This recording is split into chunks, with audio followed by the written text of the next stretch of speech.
Jai Radha Madhava Kunja Bihari.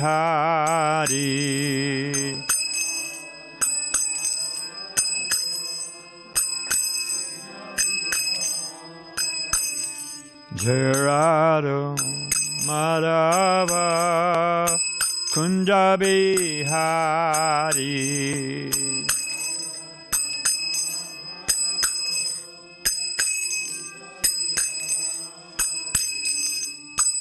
It's a little high, Ram.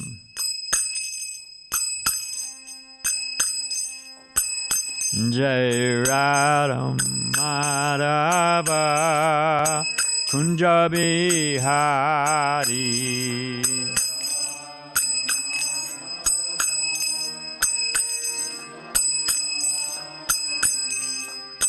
Gopijana Balava Girivanadari.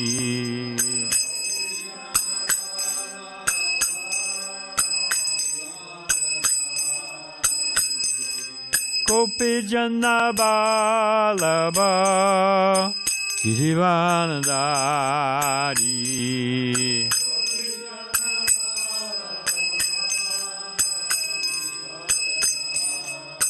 Jasodanandana Vrajanaranjana.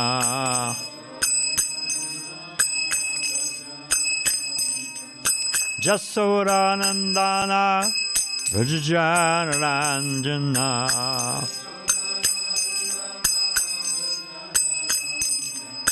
Chamunatira Vanachari.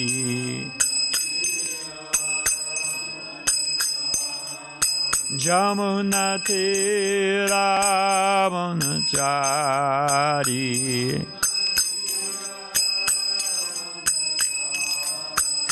Jai Radha Madhava Kunja Bihari.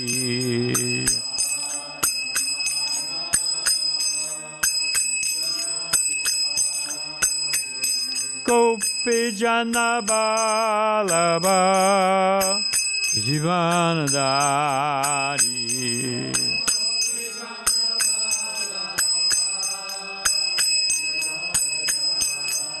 Jasodanandana Vrajanaranjana.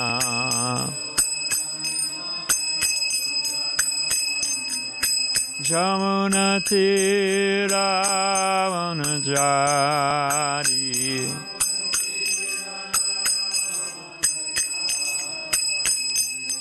Hare Krishna, Hare Krishna, Krishna Krishna Hare Hare, Hare Rama, Hare Rama, Rama Rama, Hare Hare.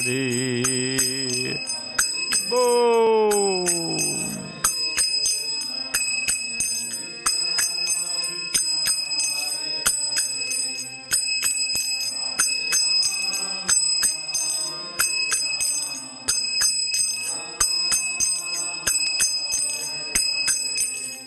Hare Krishna, Hare Krishna, Krishna Krishna, Hare Hare, Hare Rama, Hare Rama, Rama Rama, Hare Hare. Bo Hare Krishna, Krishna.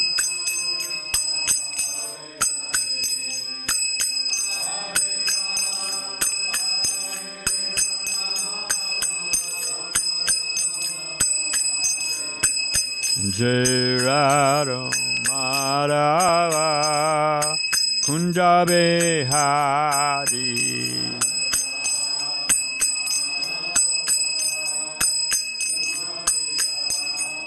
Jai Radha Madhava Kunja Bihari.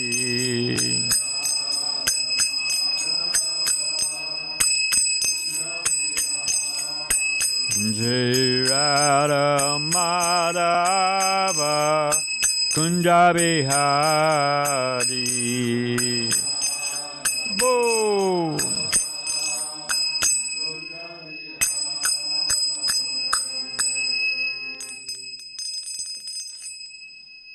Thank you, Ram.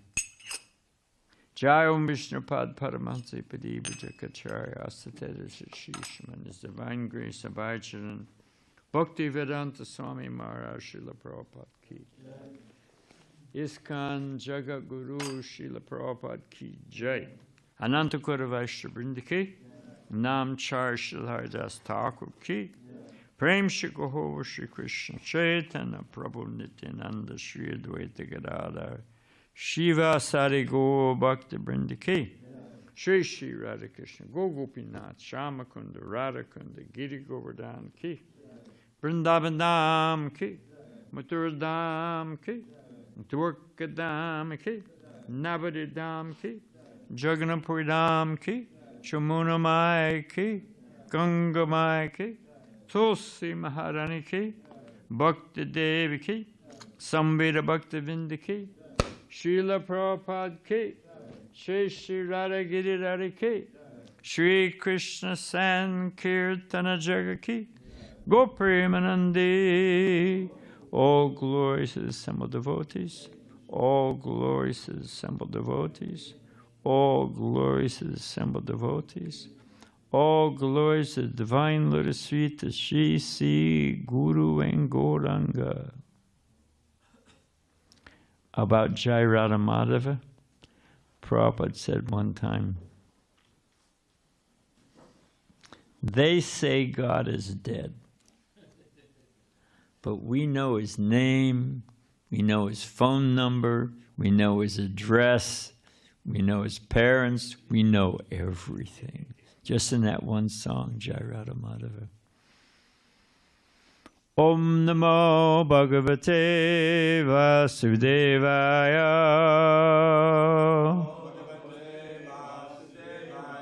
Om Namo Bhagavate Vasudevaya.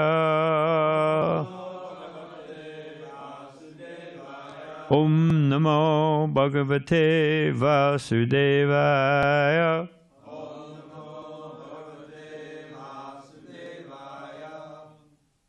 Krishna Swadamo Bhagate Dhammaganadi Bisaha Kalanasa Dashamisha Parano Konadodata Narayana Namaskritcha Naram Chaivam Narotama Devim Sarasatim Vyasam Tato Jayam Udirayat. The Bhagavatam is arisen just after the departure of Lord Krishna to his own abode, accompanied with knowledge, religion, etc. Those who've lost their vision due to the dense darkness of the age of Kali shall get light out of this Purana. Before beginning our study of the Srimad Bhagavatam, which is our very means of conquest, we should first offer respects to the personality of God and Narayan, the Narayan Rishi, the supremmost human being, the goddess of living with the Saraswati.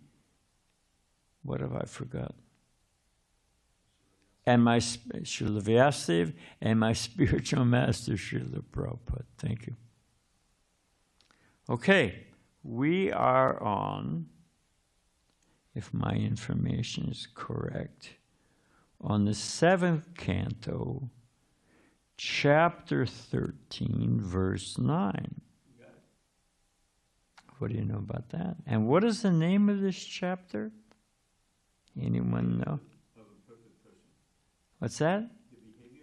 A behavior of a first-class person. Anyone other than Dravida know what the word acharya means? What the root of that word is? Yes, Param. Teaches by example. Achar means behavior. So acharya means one who teaches by example. If it's such good advice, why aren't you following it yourself? So that's a teacher, one who teaches by example. Talk is cheap. Okay, so na Yeter ashrama prayo dharma hetu mahatmana shantasya sama chittasya bhibriyad uta va tyajet na yeterashrama prayo dharma hetu mahatmanaha shantasya samachitasya bibriyad utava tyajet na yeterashrama prayo dharma hetu mahatmanaha shantasya samachitasya bibriyarutava tyajet na yeterashrama prayo dharma hetu mahatmanaha shantasya samachitasya vibriyarutava tyajet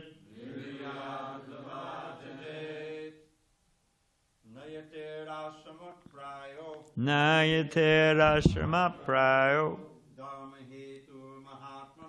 dharma hetu mahatmanaha shantasya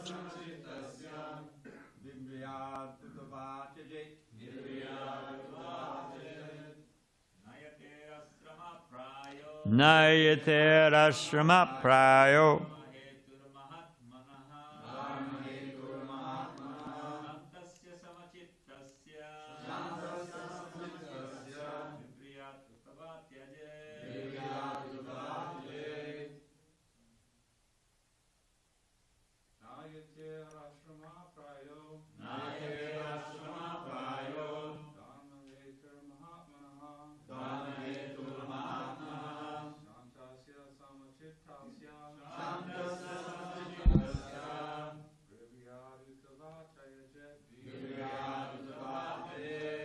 Vaishnavis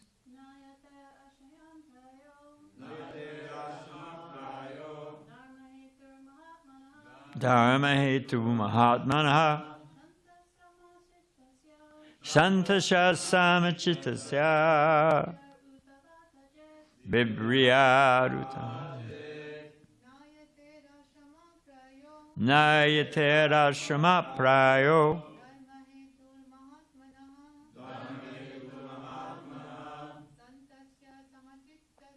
santasya samachitasya bibriyarutava tyajet not yate of the sannyasi ashrama the symbolic dress with danda and kamandalu, yep, that's the water pot. Praya, almost always. Dharma hetu, the cause of advancement in spiritual life. Mahatmana, who is factually exalted and advanced. Santasya, who is peaceful. Samachitasya, who has attained the stage of being equipoised. Vipriyat, one may accept such symbolic signs. Uta, indeed. Va, or. Tyajet, one may give up. And here's the translation. A peaceful, equipoised person who is factually advanced in spiritual consciousness does not need to accept the symbols of a sannyasi, such as the Shridanda and Kamandelu. According to necessity, he may sometimes accept these symbols and sometimes reject them. Also, you say, a peaceful, equipoised person who is factually advanced in spiritual consciousness does not need to accept the symbols of a sannyasi, such as the Tridanda and Kamadalu. According to the necessity, he may sometimes accept those symbols and sometimes reject them. Prabhupada's purport. There are 4 stages of renounced order of life: Kutichaka, Bahudak, Parivrajikacharya, and Paramahansa. Herein, Srimad Bhagavatam considers Paramahansas amongst the sannyasis. The Mayavad impersonalist sannyasis cannot attain the Paramahansa stage. You know, Paramahansa is the swan who can separate milk from water. And you may think, as I did, it wasn't a major doubt, and it's in the Bhagavatam, so I was thinking that's far out. You mix water and milk and there's a swan that can separate it. But there is such a swan. We had a docent who came from the San Diego Zoo, and this swan lives in South Africa. That's its native habitat. And it has an enzyme in its saliva that curdles milk and water, and it can swallow the milk and spit out the water. Yeah, obviously, milk and water separates. There it is.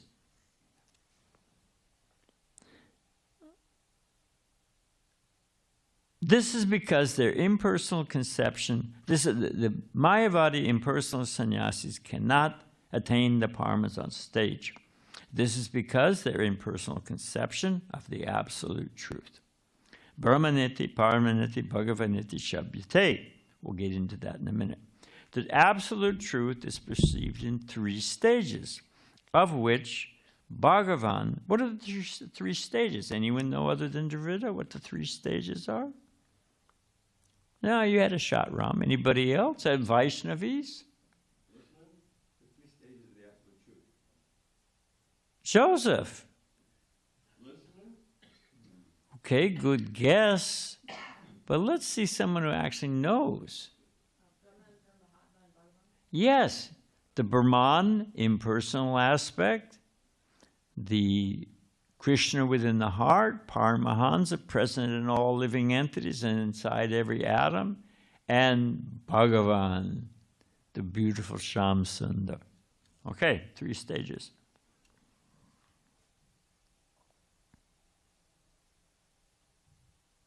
The absolute truth is perceived in 3 stages, of which Bhagavan, or the realization of the Supreme Personality of Godhead, is meant for the Paramahansas. Paramahansa is the apex, obviously. Indeed, Srimad Bhagavatam itself is meant for Paramahansa. Param nirmatsaranam satam. Unless one is in the Paramahansa stage, he is not eligible to understand Srimad Bhagavatam. For Paramahansas or sannyasis in the Vaishnava order, preaching is the first duty.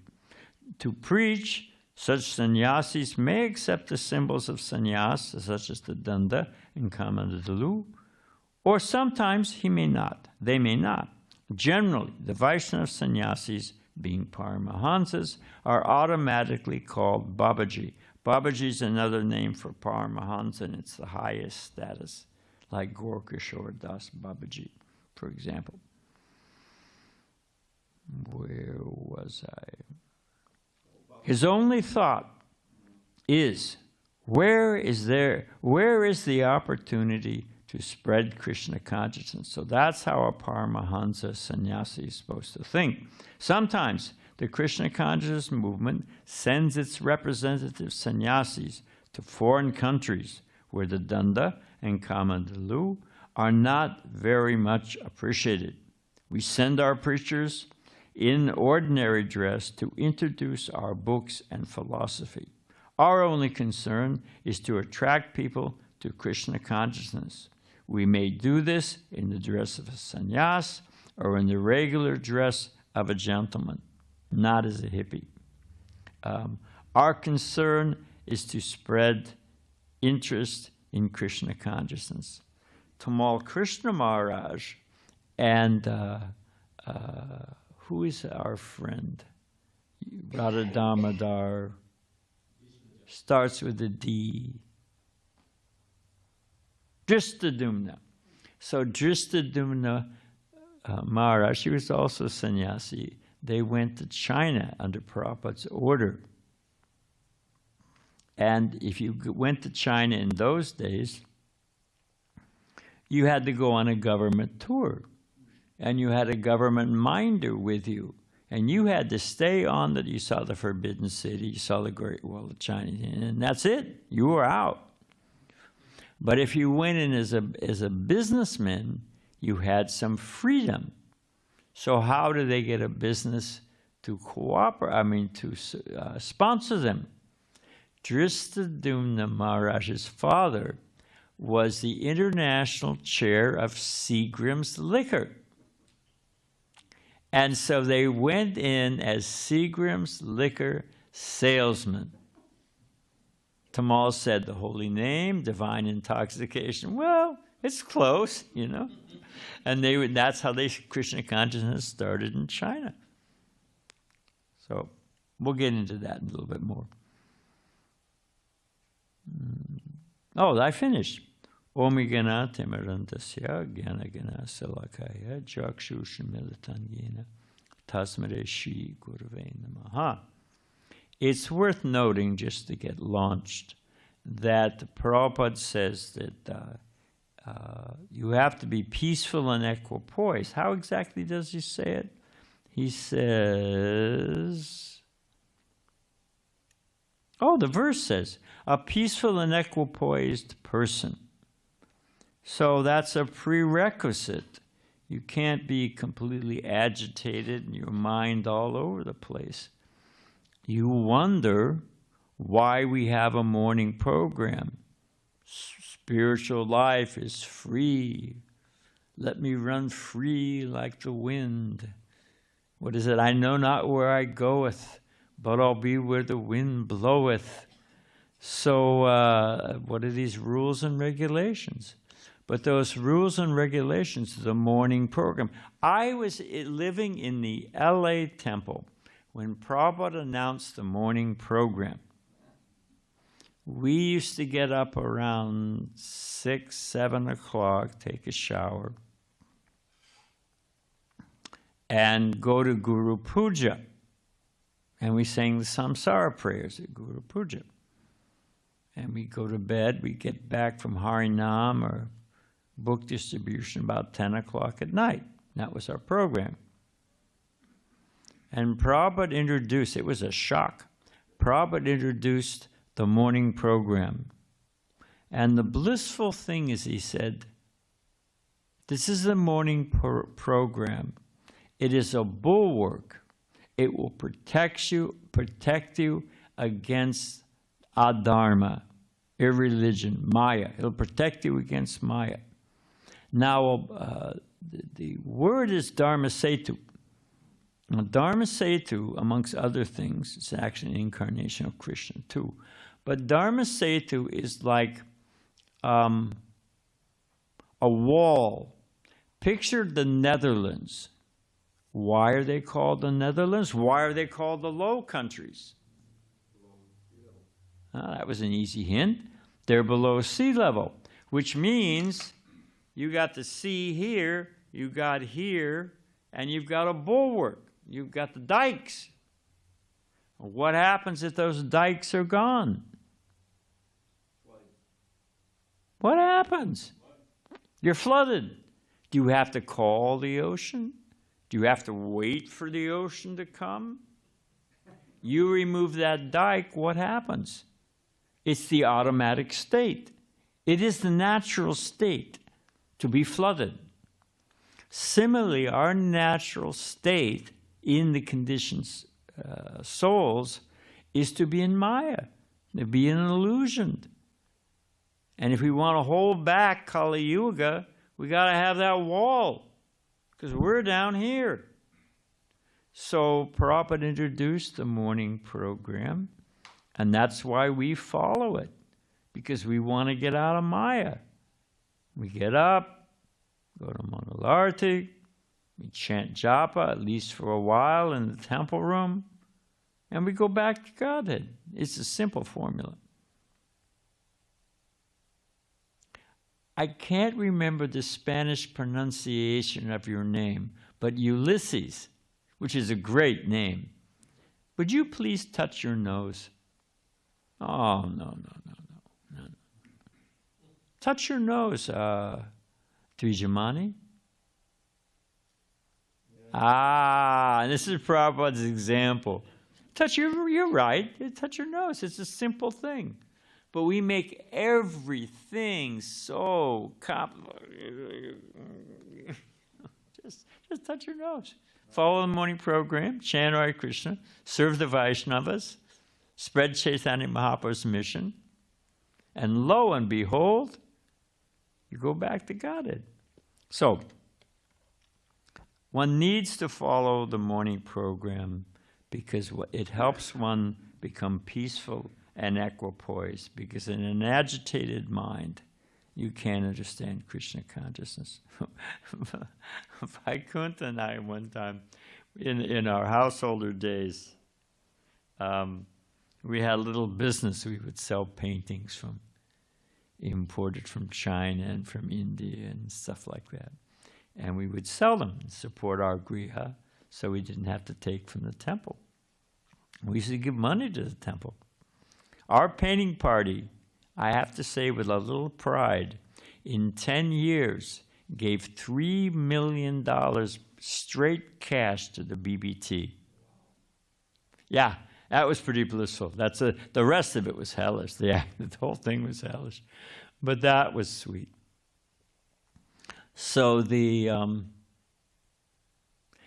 was a guy one time, he was living in Qatar. No, in Qatar. Yeah, it's a little spit off Saudi Arabia.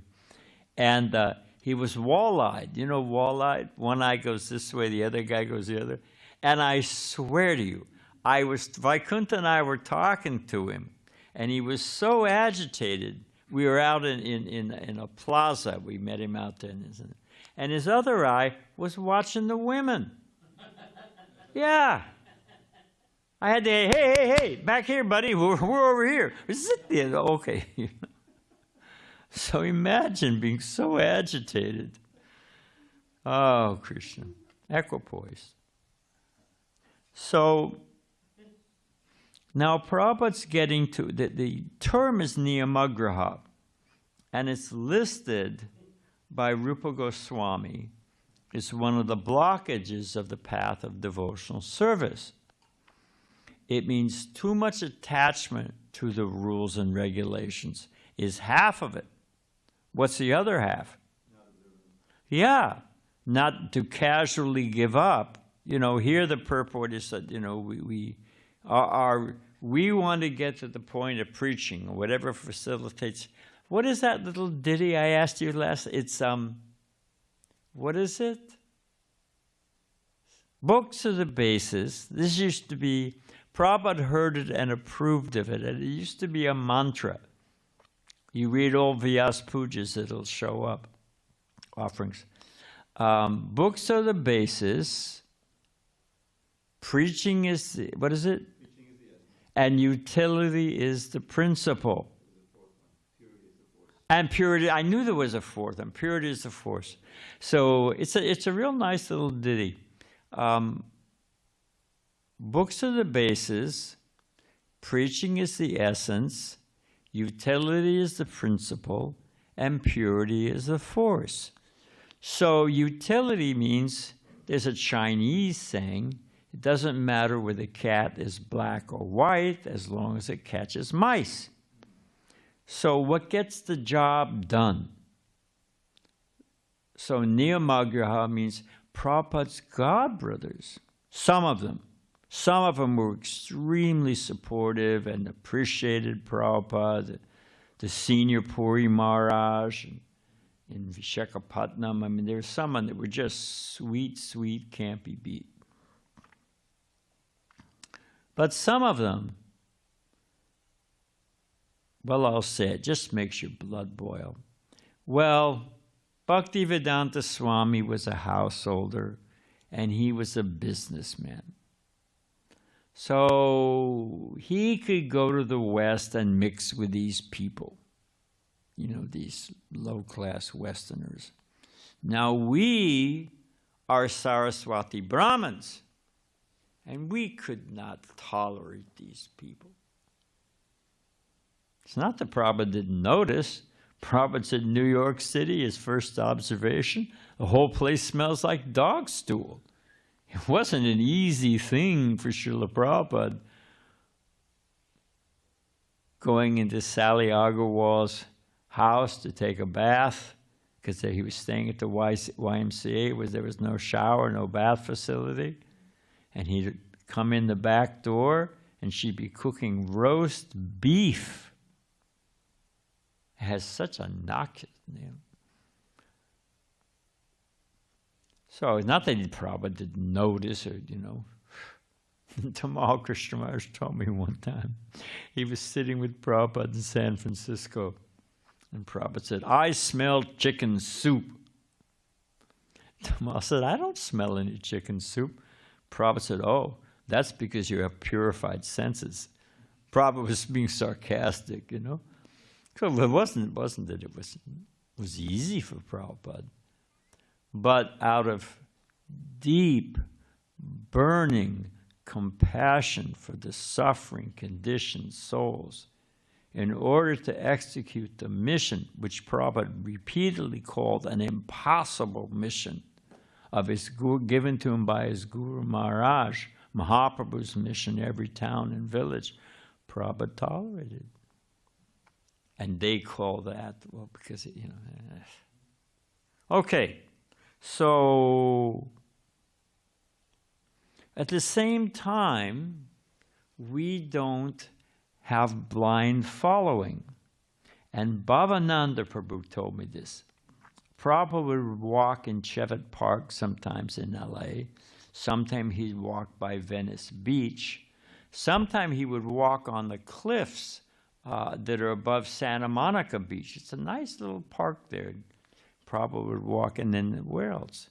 Oh, and sometimes he would walk in Beverly Hills. Prabhupada liked the big trees. He liked the big shady trees. So Bhavananda Prabhu told me this.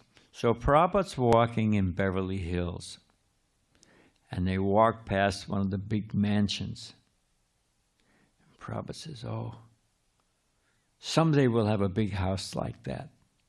Bhavananda had been eyeing it a little enviously. He confided. Prabhupada said, "Oh, someday we'll have a big house like that for Krishna." All the devotees said, "Jai Prabhupada."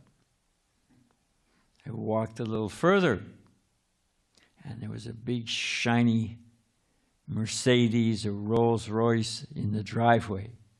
Bhavananda was kind of looking at it. Prabhupada said, "Oh, someday we'll have a big car like that for Krishna." Devotees all said, "Jai Prabhupada."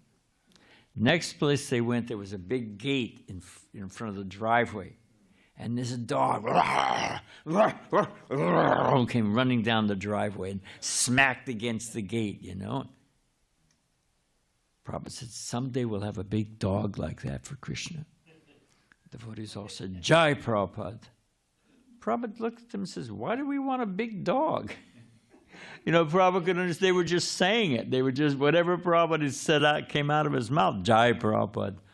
So there's many, many different examples. Prabhupada did not like blind following. And at the end of Bhagavad Gita, 18th chapter, verse, we just settled on 72, didn't we? Yeah, on 72, and Krishna says, maybe I've got it here. Let's see. I think I copied it down. Anyway, I can't seem to find it right now, but I can paraphrase. He says, "O son of Pritha, O conqueror of wealth, have you heard this with an attentive mind? Are your ignorance and illusion now dispelled?" That we're supposed to hear it after finishing the whole Bhagavad Gita. And Prabhupada says in the purport that Krishna was ready to explain any particular point or the whole Bhagavad Gita again. So we're meant to... There was a low beam in the Brahmacharya ashram. We were in the basement of the Detroit temple. And, you get up for us, if we could just keep our dhotis on, that was a major accomplishment. So, we get up in the morning and you go to take a shower. And you wanted to get in early, before somebody, I guess, then you got to wait for everybody. But there was this low beam. And sometimes you'd be sleepy. It happened to a lot of devotees. And you run for the bathroom and bong, you hit your head on it. And somebody put a little sign said, Srila Prabhupada said, don't be dull-headed. So we're meant to be attentive. We're meant to be intelligent. We're meant to have a clear understanding. We are not blind followers. Oh, now, it was Kesava Maharaj. He came out with a great sentence. And he said that Bhagavad Gita is not a series of commandments, turn or burn, but rather it's a list of choices. You've got free will. If you choose this, this is what's going to happen. If you choose this, this is what's going to happen. Now you decide. You use your free will. You use your intelligence. So it's a series of choices, not commandments. So that I said, Prabhupada says in the purport, according to necessity. What will get the job done? Devotees used to sneak into Camp Pendleton on payday. Tripurari sold so many books. So, whatever gets the job done. Now, there is a line that you can skate over, and Prabhupada describes at great effort, Srila Bhaktisiddhanta Saraswati sent some of his disciples to London. I don't know what was in the 30s. I don't know exactly when, but you can imagine that's the apex of the British Empire. And here come the Vaishnavas. And they weren't able to do much, and he was supporting them and so many things. Ban Maharaj was the head of the group, I believe.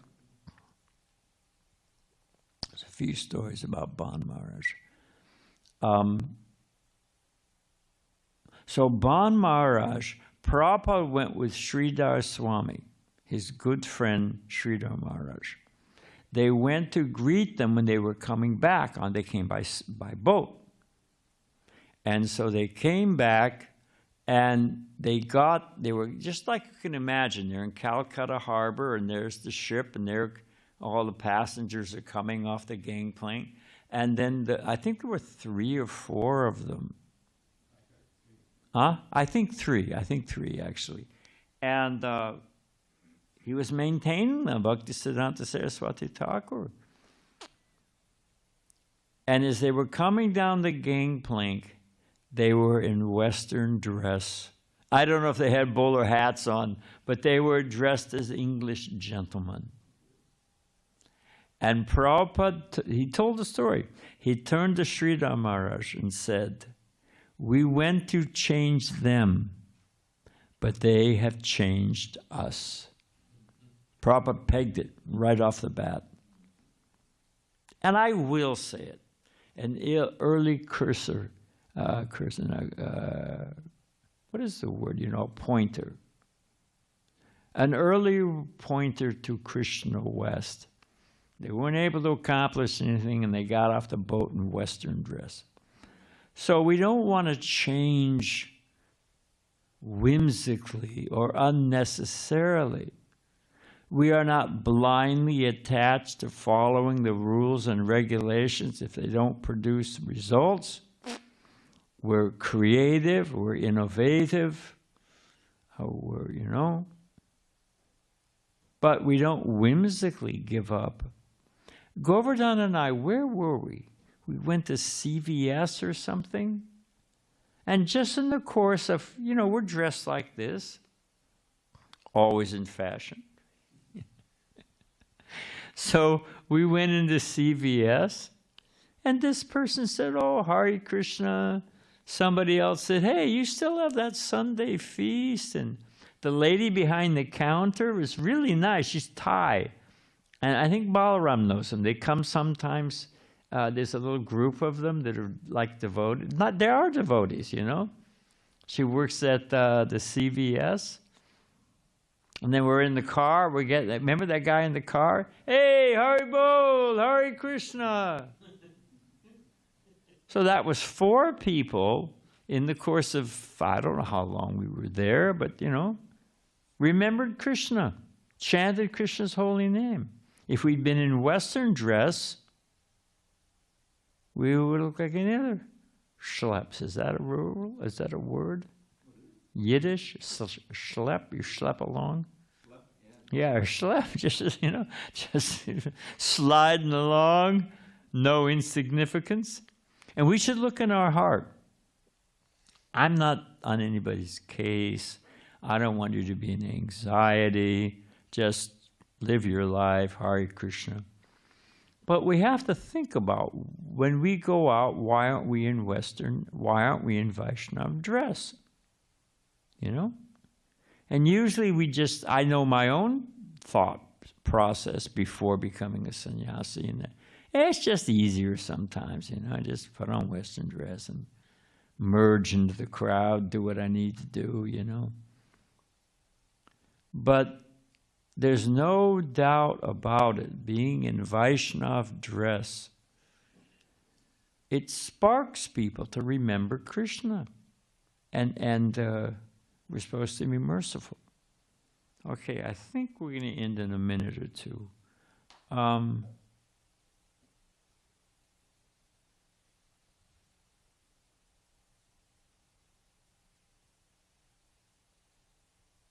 I'll say this just for fun, but it's true.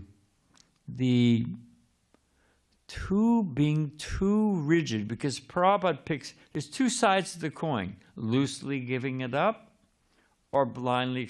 That's another thing I wanted to say, and I will. We got a few minutes. Prabhupada talks about Kutichak, Bahodak, Parabhajakacharya, and Paramahansa, the 4 orders of sannyas. And previous classes, and Prabhupada says, if you bend bamboo quickly, it'll snap, but if you bend it slowly, you can bend it. So we were talking about renunciation and how if you just jump right into it, I was talking about the beauty of the Vedic social system, Varna and Ashrama, and how it takes the conditioned soul and moves them incrementally, gradually bends them to the point of sannyas, to the point of renunciation of this world, to the point of pure devotional service. If you do it too fast, and other than Dravida, what is the example given that if you cut it too close, it causes pain? If you cut it the right distance, such a big hint, you don't feel a thing. Fingernail, exactly so. You cut it the right distance, you cut it too close, it can be painful, it can stick with you for a while. So renunciation at the right time, right place. So the way these 4 orders of sannyas work is, first, the man takes sannyas, and he's in the Kutichak. And he gets a little cottage at the edge of the village, and his family brings him what he needs. You know, they bring him some prasadam, but he lives separately, and he gets used to living separately. Then he takes Bahodak, and Bahodak is a stage of sannyas that you bake, madhukari. You know, like a little bee goes to different flowers. So you get a little attar from this person, you get a little wheat flour from this person, you get a few, a little handful of dal, from this place, you get a few, apples. And in this way, nobody feels any burden. Sannyasi knocks on your door and you give him a little urd dal or a little, here's a little kamandalu, and you put a little milk in that or whatever it may be. And nobody feels the burden. It's like a bee takes a little bit from every flower. So they get used to begging. One of the reasons we beg is it's humbling. You got to learn to be, I never begged in my life. And thus you're an arrogant fool, I rest my case, So it's good. And it gives people a chance to give charity, We depend on Krishna. Krishna will take, the Python man's coming up. Krishna will take care of us, But it gives people a chance to give in charity to a sadhu. It's a very nice society. So one goes from family life. One learns to live a little separate, but the family takes care of him. Then they learn to beg. The family doesn't need to supply him. And then when they become comfortable, going out as a sannyasi and meeting people and going door to door, they become Parabhajakacharya. And they travel all over the world giving mercy. I can certify, such a nice life. Balaram will be experiencing soon. Such a nice life. And then ultimately Paramahansa, Babaji, one sits down in one place and simply focuses on their sadhana. But Vaishnavas, we are driven by, what are the two pillars? Of course, there's many different ways you could answer this, but the two pillars of Mahaprabhu's movement. Nam, Ruchi, taste for the holy name, and Jivadoya. And Bhakti Vinod Thakur, Srila Bhaktisiddhanta Saraswati, Srila Prabhupada. I heard Radhanath Maharaj, which is very nice, said that the essence of religion, real religion, means Nam, Ruchi, and Jivadoya. To be compassionate to the conditioned souls and to be relishing the holy name. It's not a bunch of rules and regulations. Now, I'm running out of time. Okay. So the Nam, Ruchi, and Jivadoy. So that mood of compassion to the conditioned souls, that therefore, what does the job? What gets it done? That's the Vaishnava. Okay, and I wanted to say, go ahead. I feel badly. And Vaishnav Seva. You're right. Thank you. I'm glad you said it. So let's do this. So the Vaishnava, we don't take Babaji. At the very end, Bhakti Vinod Thakur achieved what's called Kopa Samadhi. At the very end, last few months of his life, maybe last year, he sat down and just went completely internal. He had a servant who would come and put a chadar on him at night, and in the morning, take the chadar off. And they didn't know when he'd actually left his body, because he just, So we have it and there's so many examples. We have it in our sampradaya. But because that was my point. Because of Jiva Doi, because of mercy on the conditioned souls, we don't stop. You may have to modify, but you don't stop. That's love. Okay. And I think, yeah, let's end there. All glories to Srila Prabhupada. Hare Krishna.